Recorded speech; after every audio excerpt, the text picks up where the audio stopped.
혹시 더 빨리 더 빨리 외치면서 달려가다가 문득 나 너무 지친다 이런 생각 해보신 적 없으세요? 오늘은요, 바로 그 생각에 아주 재미있는 반전을 던져주는 이야기를 해보려고 합니다. 어쩌면 우리가 생각하는 것과 정반대로 느리게 걷는 게 인생에서 가장 빠른 지름길일 수도 있다는 거죠. 자, 지금부터 함께 그 비밀을 파헤쳐 볼까요? 우리는 매일같이 달립니다. 정말 숨이 턱끝까지 차오를 때까지요. 꼭 누군가에게 쫓기는 사람들처럼 말이에요. 근데 잠깐만요.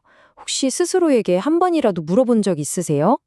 나는 대체 어디를 향해서 이렇게 정신없이 달려가고 있는 걸까? 하고 말이죠. 한번 떠올려 보세요. 아침에 눈 뜨자마자 시끄럽게 울리는 알람 소리, 출근길에 마주치는 왠지 나를 재촉하는 것 같은 빨간 신호등, 그리고 5분 만에 허겁지겁 삼켜버리는 점심까지. 하루 종일 무언가에 쫓기는 이 기분. 여기서 잠시라도 멈추면 모든 걸 놓치고 뒤처질 것만 같은 불안감. 이게 어느새 우리 삶의 당연한 배경음악처럼 깔려버렸죠. 네, 바로 이 멈출 수 없는 질주. 첫 번째 파트에서는 이 상황을 끝나지 않는 경주라고 이름 붙여봤습니다. 사실 우리 대부분은요, 자기가 뭘 하고 있는지도 모르는 사이에 이미 이 경주 트랙 위에 올라서 있는지도 몰라요. 우리가 전속력으로 달릴 때를 한번 상상해 보세요. 주변 풍경이 제대로 보이나요? 아니죠. 시야가 마치 터널처럼 아주 좁아지잖아요. 길가에 예쁘게 핀 작은 곳 한 송이도, 도움이 필요한 이웃이 내미는 손길도 잘 보이지 않게 됩니다. 근데 가장 안타까운 건요, 바로 내 마음 가장 깊은 곳에서 들려오는 목소리마저 놓치게 된다는 거예요. 말 그대로 속도의 모든 걸 빼앗기는 셈이죠.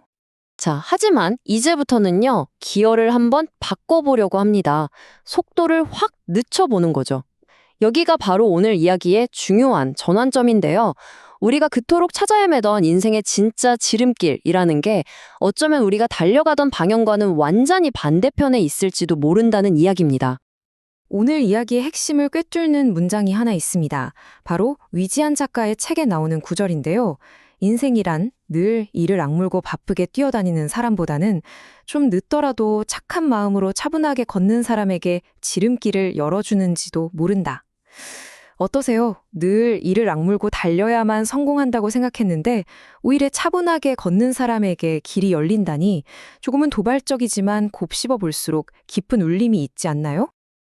그럼 지금부터 이 느림의 힘이라는 게 구체적으로 뭘 의미하는지 한번 탐구해 보겠습니다. 우리가 평소에 생각했던 여유나 친절 같은 단어들이요, 사실은 얼마나 큰 힘을 가지고 있는지, 우리가 얼마나 오해하고 있었는지 하나씩 들여다보시죠. 자, 첫 번째 오해, 바로 여유에 대한 겁니다. 우리는 보통 잠시 쉬는 걸 게으름이라고 생각하기 쉽잖아요. 남들은 다 뛰는데 나만 쉬면 어떡해 하면서요. 근데 이걸요, 지혜라고 한번 바꿔서 생각해보면 어떨까요? 명사수가 관역의 활을 쏘기 직전에 잠시 숨을 고르는 것처럼요. 더 정확하게, 더 멀리 나아가기 위해서 잠시 멈춰서 방향을 점검하고 마음을 가다듬는 시간. 그게 바로 여유가 가진 진짜 힘입니다. 두 번째 오해는 친절함 또는 착한 마음에 대한 거예요. 착하게 살면 손해본다? 요즘 세상에 누가 그렇게 바보같이 살아? 이런 말들 많이 하잖아요. 근데 정말 그럴까요? 오히려 그 반대일 수 있습니다. 착한 마음에서 오는 내면의 평온함이야말로 세상의 어떤 시끄러운 소음에도 흔들리지 않고 우리를 올바른 길로 이끌어주는 가장 강력하고 든든한 나침반이 되어주거든요. 이를 악물고 앞만 보고 달리는 삶의 대가는 생각보다 훨씬 큽니다. 그건 몸과 마음을 끊임없이 갉아먹는 긴장의 연속이거든요. 그런 삶에는요, 사실 기쁨이나 감사, 사랑 같은 감정들이 비집고 들어올 틈이 거의 없어요. 왜냐하면 모든 에너지를 그저 버티는 데에만 다 써버리니까요. 그럼 어떻게 해야 할까요? 시작은 아주 간단한 것일 수 있습니다. 지금 한번 나도 모르게 꽉 깨물고 있던 어금니, 턱의 힘을 스르르 풀어보는 거예요. 그리고 굳게 닫았던 마음을 여는 거죠. 바로 그 순간 세상이 조금 다르게 보이기 시작할 겁니다. 내가 싸워서 이겨야만 하는 적이 아니라 나에게 주어진 아주 소중한 선물처럼 말이죠. 자, 이제 왜 느린 것이 더 나을 수 있는지 어느 정도 감이 오시죠?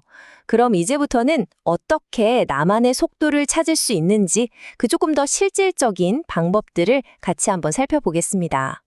우리는 흔히 인생을 100m 달리기 같은 단거리 경주라고 생각하지만 사실은 마라톤에 더 가까울지도 모릅니다. 급하게 뛰다가 중간에 지쳐서 쓰러지는 것보다는 조금 느리더라도 꾸준히 나만의 속도를 지키면서 가는 게 훨씬 중요하죠. 결국 중요한 건 누가 더 빨리 도착했느냐가 아니라 누가 끝까지 포기하지 않고 완주했느냐 아니겠어요? 인생의 진짜 지름길은요, 사실 어떤 지도에도 나와 있지 않아요. 그럼 그 길, 대체 어디에 숨어 있는 걸까요? 바로 이런 곳들입니다.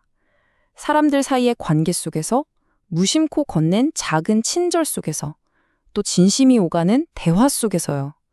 오직 차분하게 천천히 걷는 사람의 눈에만 보이는 보이지 않는 지름길인 셈이죠. 남들보다 조금 늦는다고 해서 너무 두려워하지 마세요. 괜찮아요.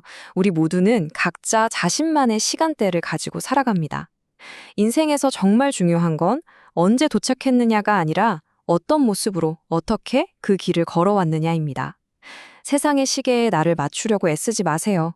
당신의 마음이 가리키는 그 시계를 믿고 당신만의 속도로 한 걸음 한 걸음 나아가면 됩니다. 자, 이제 슬슬 이야기를 마무리해볼까 하는데요. 느리고 조금은 다정한 삶의 방식이 결국에는 얼마나 현명한 선택일 수 있는지 마지막으로 한 번 더 정리해보겠습니다. 그리고 문득 돌아보는 어느 날 여러분은 깨닫게 될 겁니다.